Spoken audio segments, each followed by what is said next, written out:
श्री गणेशाय नमः। आध्यात्मिक से संबंधित वीडियो देखने के लिए हमारे YouTube चैनल को सब्सक्राइब करें। श्रीमद् देवी भागवत पुराण तृतीय स्कंद अथ तृतीयो अध्याय। ब्रह्मा विष्णु और महेश का विभिन्न लोकों में जाना तथा अपने ही सदृश अन्य ब्रह्मा विष्णु और महेश को देखकर आश्चर्यचकित होना। देवी लोक का दर्शन। ब्रह्मा जी बोले, मन के समान वेग से उड़ने वाला वह विमान जिस स्थान पर पहुंचा, वहां जब हमने जल नहीं देखा तब हम लोगों को महान आश्चर्य हुआ। उस स्थान के वृक्ष सभी प्रकार के फलों से लदे हुए और कोकिलों की मधुर ध्वनि से गुंजायमान थे। वहाँ की भूमि, पर्वत, वन और उपवन ये सभी सुरम्य दृष्टिगोचर हो रहे थे। उस स्थान पर स्त्रियां, पुरुष, पशु, बड़ी नदियां, बावलियां, कुएं, तालाब, पोखरे तथा झरने इत्यादि विद्यमान थे। वहाँ भव्य चार दीवारी से घिरा हुआ एक मनोहर नगर था, जो यज्ञशालाओं तथा अनेक प्रकार के दिव्य महलों से सुशोभित था। तब उस नगर को देखकर हम लोगों को ऐसी प्रतीत हुई मानो यही स्वर्ग है। और फिर हम लोगों की यह जिज्ञासा हुई कि इस अद्भुत नगर का निर्माण किसने किया है। उस समय हम लोगों को बड़ा आश्चर्य हुआ। हम लोगों ने आखेट के उद्देश्य में वन में जाते हुए एक देवतुल्य राजा को देखा। उसी समय हम लोगों को जगदम्बा भगवती भी विमान पर स्थित दिखाई पड़ी। थोड़ी ही देर बाद हमारा विमान वायु से प्रेरित होकर आकाश में पुनः उड़ने लगा और मुहूर्त भर में वह पुनः एक अन्य सुरम्य देश में पहुंच गया। वहां पर हम लोगों को अत्यंत रमणीक नंदन वन दृष्टिगत हुआ, जिसमें परिजात वृक्ष की छाया का आश्रय लिए हुए कामधेनु स्थित थी। कामधेनु के समीप ही 4 दांतों वाला ऐरावत हाथी विद्यमान था और वहां मेनका आदि अप्सराओं के समूह अपने नृत्य तथा गानों विविध भाव से भंगिमाओं प्रदर्शन करते हुए अनेक प्रकार की क्रीड़ाएं कर रहे थे। वहां मंदार वृक्ष की वाटिकाओं में सैकड़ों गंधर्व, यक्ष और विद्याधर गा रहे थे और रमण कर रहे थे। वहां पर इंद्र भगवान भी इंद्राणी के साथ दृष्टिगोचर हुए। स्वर्ग में निवास करने वाले देवताओं को देखकर हमें परम विस्मय हुआ। वहां पर वरुण, कुबेर, यम, सूर्य, अग्नि तथा अन्य देवताओं को स्थित देखकर हम आश्चर्यचकित हुए। उसी समय उस सुसज्जित नगर से वह राजा निकला। देवताओं के राजा इंद्र की भांति पराक्रमी वह राजा धरातल पर पालकी में बैठा था। वह विमान हम लोगों को लेकर द्रुत गति से आगे बढ़ा। तदंतर हम लोग अलौकिक ब्रह्मलोक में पहुंच गए। वहां पर सभी देवताओं से नमस्कृत ब्रह्मा जी को विद्यमान देखकर भगवान शंकर एवं विष्णु विस्मय में पड़ गए। वहां ब्रह्मा जी की सभा में सभी वेद अपने अपने अंगों सहित मूर्त रूप में विद्यमान थे। साथ ही समुद्र, नदियां, पर्वत, सर्प एवं नाग भी उपस्थित थे। तत्पश्चात भगवान विष्णु और शंकर ने मुझसे पूछा, हे चतुर्भुज, हे दूसरे सनातन ब्रह्म कौन हैं? तब मैंने उनसे कहा कि मैं सबकी स्वामी तथा सृष्टिकर्ता इन ब्रह्मा को नहीं जानता। हे ईश्वरों, मैं कौन हूँ, ये कौन है और हम दोनों का क्या प्रयोजन है, इसमें मैं भ्रमित हूँ। थोड़ी ही देर वह विमान पुनः मन के सदृश वेग से आगे की ओर बढ़ा। तत्पश्चात वह विमान यक्ष गणों से सुशोभित मंदार वृक्ष की वाटिकाओं के कारण अति सुरम्य सुख और कोयलों की मधुर ध्वनि से गुंजित वीणा और मृदंग आदि वाद्य यंत्रों की मधुर ध्वनि से निनादित सुखदायक तथा मंगलकारी कैलाश शिखर पर पहुंचा। उस शिखर पर वह विमान पहुंचा। उसी समय वृषभ आरूढ़ पंचमुख 10 भुजाओं वाले मस्तक पर अर्धचंद्र धारण किए हुए भगवान शंकर अपने दिव्य भवन से बाहर निकले। उस समय वे व्याघ्र चर्म पहने हुए तथा गज चर्म ओढ़े हुए थे। महाबली गजानन, श्री गणेश तथा खड़ानंद कार्तिकेय उनके अंग रक्षक के रूप में विद्यमान थे। भगवान शंकर के साथ चल रहे उनके दोनों पुत्र अतीव सुशोभित हो रहे थे। नंदी आदि सभी प्रधान शिवगण जय घोष करते हुए भगवान शिव के पीछे पीछे चल रहे थे।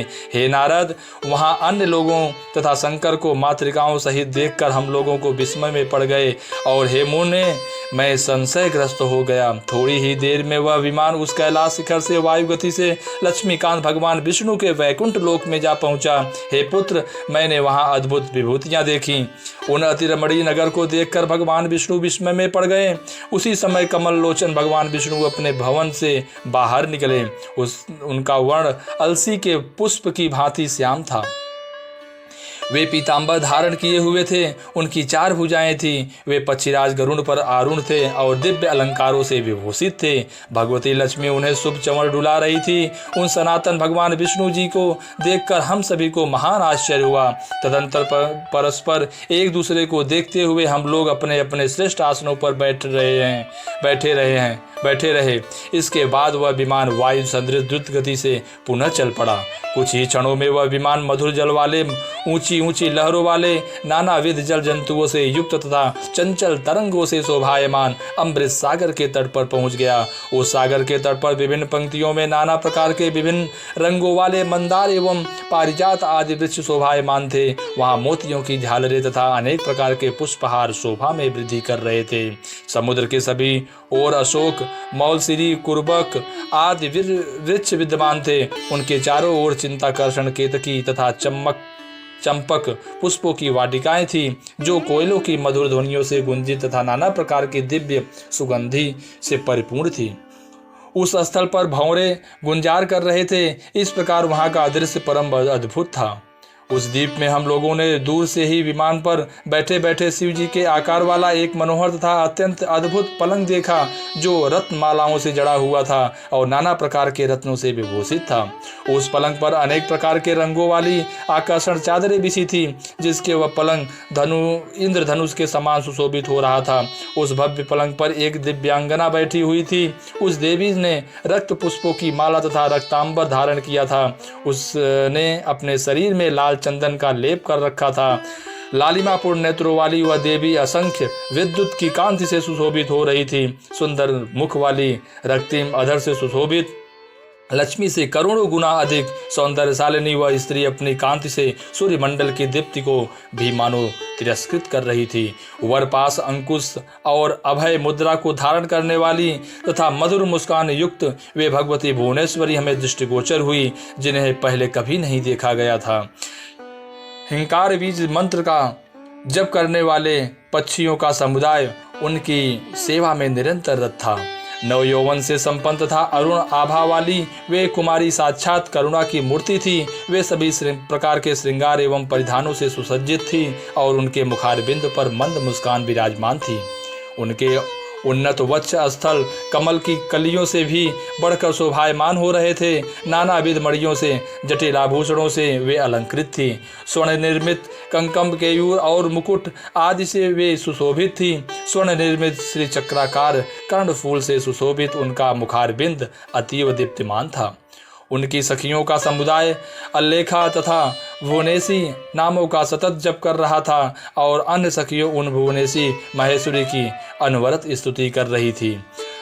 अल्लेखा आदि देव कन्याओं तथा अनंग कुसुमा आदि देवियों से वे घिरी हुई थी।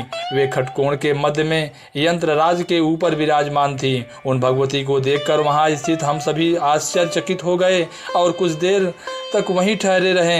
हम लोगों को यह नहीं जान पाए कि सुंदरी कौन है और उनका क्या नाम है। दूर से देखने पर वे भगवती 1000 नेत्र व 1000 मुख और 1000 हाथों से युक्त अति सुंदर लग रही थी। इसमें तनिक भी संदेह नहीं है। हे नारद, हम सोचने लगे कि ये न तो अप्सरा, न गंधर्वी और न देवांगना ही दिखती है, तो फिर यह कौन हो सकती है। हम इसी संशय में पड़कर वहाँ खड़े रहे। तब उस सुंदर हास वाली देवी को देखकर भगवान विष्णु ने अपने अनुभव से मन में निश्चित करके हमसे कहा, हे साक्षात भगवती जगदम्बा, हम सब की कारण स्वरूपा हैं। ये ही महाविद्या महामाया पूर्णा तथा शाश्वत प्रकृति रूपा हैं। अल्प बुद्धि वाले गंभीर आशय वाली इन भगवती को सम्यक रूप से नहीं जान सकते। केवल योग मार्ग से ही ये ज्ञेय है। ये देवी परमात्मा की इच्छा स्वरूपा तथा नित्य स्वरूपिणी हैं। हे विश्वेश्वरी कल्याणी, भगवान अल्प भाग्य वाले प्राणियों के लिए दुराराध्य हैं। वे वेद जननी विशाल नैना जगदम्बा सबकी आदि स्वरूपा ईश्वरी हैं। हे भगवती, प्रलय अवस्था में समग्र विश्व का संहार करके सभी प्राणियों के लिंग रूप शरीर को अपने शरीर में समाविष्ट करके विहार करती हैं। हे देवो, हे भगवती, इस समय सर्व बीजमयी देवी के रूप में विराजमान हैं। देखिए, इनके समीप करोड़ों विभूतियां क्रम से स्थित हैं। हे ब्रह्मा एवं शंकर जी, देखिए दिव्य आभूषणों से अलंकृत तथा दिव्य गंधानुलेप से युक्त ये सभी विभूतियां इन भगवती की सेवा में मनोयोग से संलग्न हैं। हम लोग धन्य, सौभाग्यशाली तथा कृतकृत्य हैं जो कि हमें इस समय यहाँ भगवती का साक्षात दर्शन प्राप्त हुआ। पूर्व काल में हम लोगों ने बड़े प्रयत्न से जो तपस्या की थी उसी का यह उत्तम परिणाम है। अन्यथा भगवती हम लोगों को स्नेह पूर्वक दर्शन कैसे देती। जो उदार हृदय वाले पूर्णात्मा तथा तपस्वी लोग वे हैं वे ही इनके दर्शन प्राप्त करते हैं, किंतु विषयासक्त लोग इन कल्याणमयी भगवती के दर्शन से सर्वथा वंचित रहते हैं। हे मूल प्रकृति स्वरूपा भगवती परम पुरुष के सहयोग से ब्रह्मांड की रचना करके परमात्मा के समक्ष उसे उपस्थित करती है। हे देवो, यह पुरुष दृष्टा मात्र है और समस्त ब्रह्मांड तथा देवतागण दृश्य स्वरूप हैं। महामाया कल्याणमयी सर्वव्यापिनी सर्वेश्वरी हे भगवती ही इन सब का मूल कारण है। कहाँ मैं, कहाँ सभी देवता और कहाँ रंभा आदि देवांगनाएं हैं। हम सभी इन भगवती की तुलना में उनके लक्षांश के बराबर भी नहीं हैं। वे ही महादेवी जगदम्बा हैं जिन्हें हम लोगों ने प्रलय सागर में देखा था और जो बाल्यावस्था में मुझे प्रसन्नता पूर्वक पालने में झुला रही थी। उस समय मैं एक सुस्थिर तथा दृढ़ वटपत्र रूपी पलंग पर सोया हुआ था और अपने पैर का अंगूठा अपने मुखार बिंदु में डालकर चूस रहा था। अत्यंत कोमल अंगों वाला मैं उस समय अपने बाल सुलभ चेष्टाएं करता हुआ उसी वटपत्र के दोने में पड़े पड़े खेल रहा था। उस समय गाती हुई ये भगवती बाल भाव में स्थित मुझे झूला झुलाती थी। इन्हें देखकर मुझे यह सुनिश्चित ज्ञान हो गया है कि वे ही यहाँ विराजमान हैं। निश्चित रूप से यह भगवती मेरी जननी है। आप सुने, मुझे पूर्व अनुभव की स्मृति जग गई है जो मैं आपसे कहता हूँ। जय माता दी।